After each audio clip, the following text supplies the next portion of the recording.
In just 63 seconds, $31 million worth of classified intelligence. Kash Patel didn't expect the ambush. He thought cameras were rolling in his favor. The FBI director sat like an investigator who had seen too many lies. But suddenly he was the one being investigated. What did Senator Jack Reid reveal that made the most powerful law enforcement officer in America stumble over basic security questions? January 15, 2025, 2:47 p.m. The Hart Senate office building buzzed with an electric tension that only comes when careers hang in the balance. Committee Room 216 was packed beyond capacity, with reporters pressed against the back walls and camera crews jockeying for the perfect angle. The mahogany panels seemed to absorb the whispered conversations of staffers and the nervous energy of FBI officials who knew their director was walking into a minefield. Kash Patel walked in like an investigator who had seen too many lies, his trademark confidence on full display. The FBI badge glinted on his dark suit as he strode to the witness table, flanked by two agency lawyers carrying thick briefing folders. His sharp glances swept the room, cataloging threats and allies with the precision of a man who had spent years reading faces and detecting deception. He settled into his chair with the authority of someone who believed he controlled the narrative. Senator Jack Reid sat like a senator carved in ambition, but there was something different in his demeanor today. The Rhode Island Democrat had spent 30 years in the Senate, first as a West Point graduate who understood military protocol, then as a legislative craftsman who knew how to dismantle an opponent's defenses, piece by piece. His steel gray hair caught the harsh committee room lighting as he organized his papers with methodical precision. Behind him, his staff had arranged stacks of declassified memos, printed emails, and what appeared to be congressional subpoenas. The opening pleasantries felt like the calm before a hurricane. Chairman Dick Durbin gaveled the session to order, his voice echoing in the high-ceilinged chamber. The Senate Judiciary Committee will come to order. Today we continue our oversight hearing with FBI Director Kash Patel regarding the Bureau's cooperation with the Department of Government Efficiency. Patel adjusted his microphone, his hands steady but his jaw slightly clenched. He had prepared for questions about DOGE, but something in Reid's body language suggested this wouldn't be the routine sparring match he had anticipated. The senator was leaning forward slightly, his reading glasses perched on the tip of his nose as he reviewed what appeared to be classified documents. At exactly 2:51 p.m., Reid cleared his throat and began what would become one of the most devastating interrogations in congressional history. Thank you very much, Mr. Chairman. Director Patel, I want to direct your attention to the Department of Government Efficiency's data collection activities. Reid's voice carried the authority of 3 decades in the Senate, but there was an edge to it that made the press gallery lean forward in anticipation. Patel nodded confidently. Senator Reid, I'm happy to address any questions about our cooperation with DOGE. Good. Because I have some very specific concerns about data security. Reid pulled out the first document from his stack. Can you give us assurance that every one of those DOGE workers has the appropriate security clearance to access federal agency information? The question seemed straightforward enough, but Patel's slight hesitation was telling. As far as it relates to the FBI, I can, but not the other agencies. Well, I don't know who's where, Senator. I'd have to look. Reid's eyebrows rose almost imperceptibly. It was the first crack in Patel's armor, and the experienced senator immediately pressed his advantage. Don't you think it would be pretty important to look, especially if there's a chance this violates multiple federal laws? The chamber froze. Even the court reporters stopped their rhythmic typing for a moment. Patel's face remained composed, but his knuckles whitened as he gripped his folder. Senator, what we do is ensure that everyone employed at any agency where we control the security clearance process gets properly adjudicated beforehand. Who would be responsible for the other agencies? The agency itself. Reid leaned back in his chair, a gesture that seemed casual but was actually the setup for a devastating follow-up. Have you received instructions from the White House to ensure the security clearances of these individuals across all agencies? 47 seconds had passed. What came next would change everything. Patel shifted uncomfortably. For me, as it relates to who we control, we adjudicate the security clearance. Did you get an instruction from the White House to do that? Reid's voice carried the precision of a prosecutor closing in on a confession. No, I don't need an instruction. I just do it. Has there been instructions to other agencies? The FBI director's response revealed the first major gap in oversight. It's less an instruction whether it's DOGE or a new hire. If they're getting a security clearance, they go through a process. Reid pounced immediately. So, the bottom line is, you in your position cannot assure us that all the people dealing with this information across the whole government have appropriate clearances. Gasps rippled through the gallery. Patel, the man responsible for America's domestic security, had just admitted he couldn't guarantee the security of a massive data collection operation involving every federal agency. Do you know where this information is located when it's removed from federal sites? Reid continued, his momentum building. What information? Patel asked, and the defensive tone was unmistakable now. All the information they're picking up from Treasury, Agriculture, every federal agency. As you know, DOGE is working through every federal agency. The cascade of revelations was just beginning. Patel's answers became increasingly evasive, each response opening new vulnerabilities. When Reid asked about DOGE employees bringing their own computers into federal facilities, Patel could only speak for the FBI. When pressed about data leaving agency premises, he admitted he was not familiar with other agencies' protocols. 63 seconds after Reid's first question, the devastating moment arrived. The senator leaned forward, his voice carrying the weight of constitutional authority. You're the chief law enforcement officer of the United States, practically speaking, and you're not interested in ensuring that the data of millions of Americans is absolutely secure. Patel's response was a masterclass in bureaucratic deflection. I am, but I cannot tell the Department of Homeland Security how to handle their data. That's for the DHS secretary. What law prevents that? If you believe there's a crime being committed. If there's a crime being committed, that's a separate instance.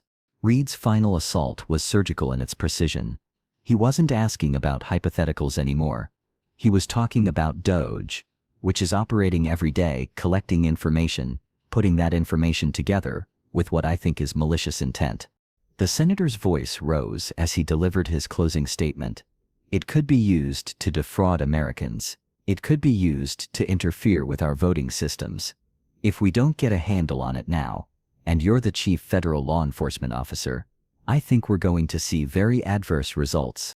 Twitter exploded within minutes. That Patel cannot answer began trending, followed quickly by DOGE data scandal. CNN broke into regular programming with a breaking news banner.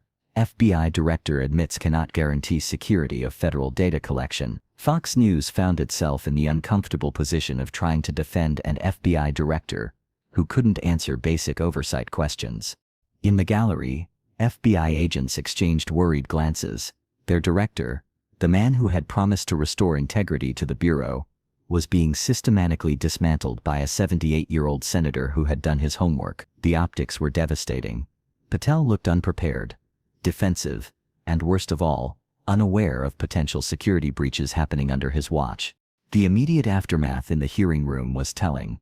Patel's legal counsel leaned in to whisper urgently in his ear, while Republican senators on the committee scrambled to formulate damage control questions. But the harm was done. In 63 seconds, Reid had exposed what appeared to be a massive oversight failure in the federal government's most sensitive data handling. As the hearing continued, Patel's responses became increasingly strained. He repeatedly fell back on variations of "I can only speak for the FBI," and "that would be up to other agencies." For a man who had built his reputation on knowing where all the bodies were buried in the federal bureaucracy, his professed ignorance was either a devastating admission of incompetence or a calculated attempt to avoid admitting to something worse. The political ramifications began immediately. Democratic senators who had been relatively quiet about DOGE suddenly found their voices. If the FBI director can't guarantee basic data security for a program involving every federal agency, what does that say about this administration's commitment to protecting American privacy? Senator Elizabeth Warren tweeted before the hearing had even concluded. Republican senators faced an impossible choice: defend a program that their own FBI director couldn't adequately explain, or join the chorus of criticism against an initiative championed by their own party's leadership. Several chose a third option: conspicuous silence. In newsrooms across Washington, editors were already crafting headlines that would dominate the next news cycle. The story had everything: a powerful official caught off guard, potential national security implications, and the kind of bureaucratic incompetence that made for compelling television. But beyond the immediate political theater, Reid's questioning had exposed something more troubling. The DOGE program, ostensibly designed to improve government efficiency, appeared to be operating with minimal oversight and unclear security protocols. When the nation's top law enforcement officer couldn't explain basic safeguards for American citizens' data, it raised fundamental questions about accountability in the digital age. The hearing room buzzed with the electricity of a major story breaking in real time. Staff members hurried in and out, delivering updated briefing materials and whispered messages to their bosses. The C-SPAN cameras captured every moment, ensuring that Patel's discomfort would be preserved for posterity and replayed in attack ads for years to come. As the session moved to other senators' questions, the damage assessment was already underway. In FBI headquarters, senior officials were frantically reviewing DOGE protocols, trying to understand how their director had been so thoroughly unprepared for what should have been predictable questions. In the White House, communications staff began crafting statements that would distance the administration from any appearance of impropriety, while defending the DOGE program's stated goals. Reid's masterful interrogation had accomplished something remarkable.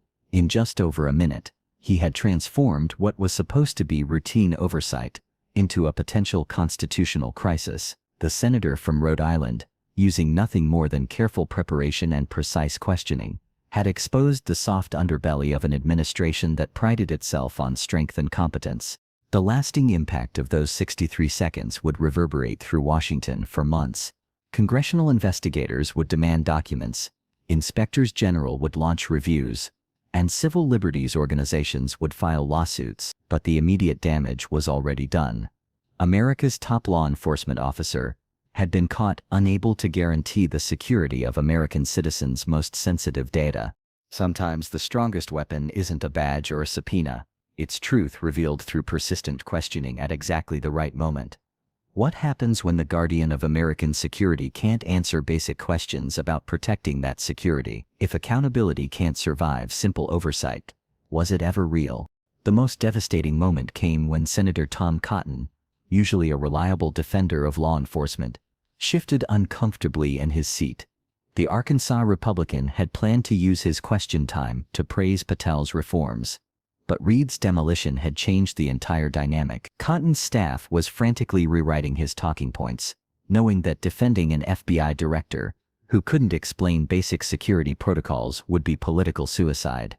In the back row of the gallery, a former CIA operative turned journalist was live tweeting the carnage. Watching 30 years of institutional knowledge get weaponized against bureaucratic arrogance, she typed, "Reid just gave a masterclass in congressional oversight." Her followers included current and former intelligence officials who understood exactly what they were witnessing. A seasoned interrogator dismantling a target who had walked into the room overconfident and underprepared.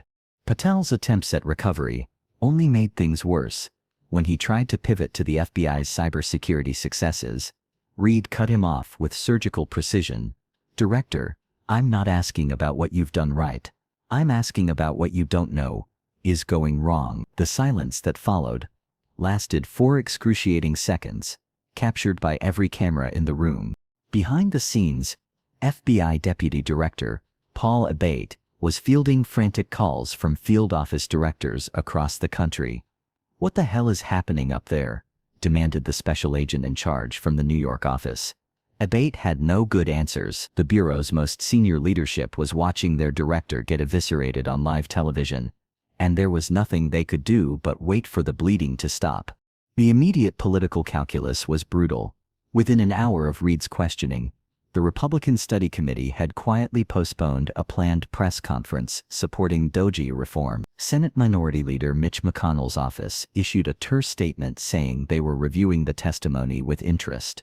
In Washington speak, that was equivalent to throwing Patel overboard. More troubling were the international implications.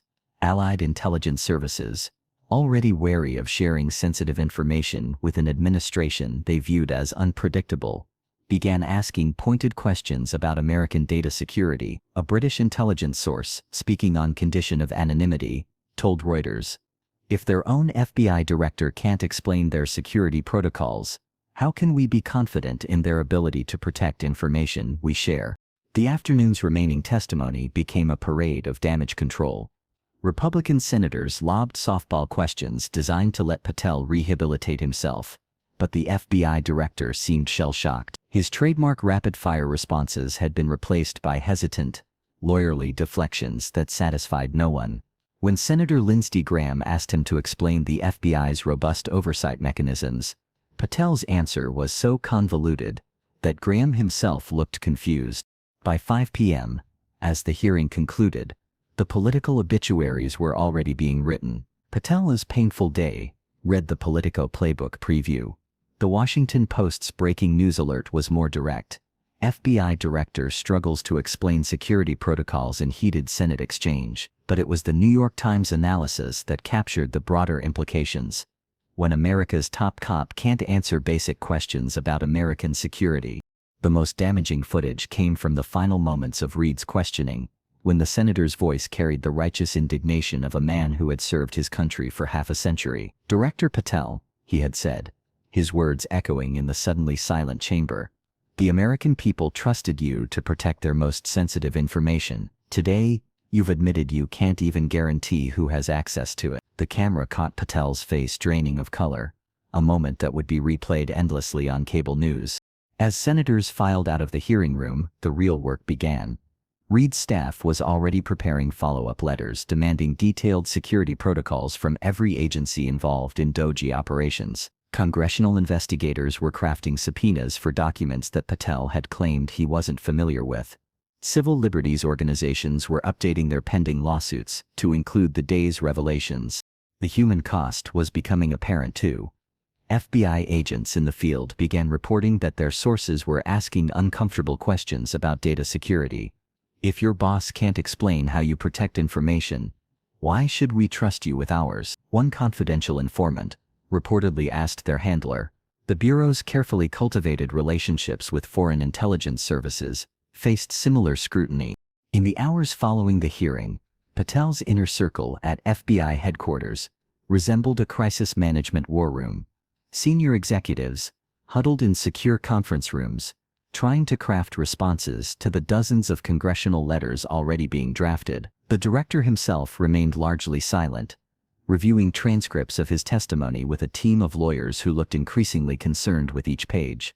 The final insult came at 7:30 p.m., when late-night comedy shows began incorporating clips of Patel's stammering responses into their monologues. The same man who had built his reputation on aggressive questioning was now the punchline, his credibility shattered by a senator who had simply done his homework and asked the right questions at the right time. This dramatized story is inspired by real events and public figures. All dialogue and incidents are fictionalized for commentary and educational purposes. This is not intended to defame, but to explore themes of power, truth, and accountability in government oversight.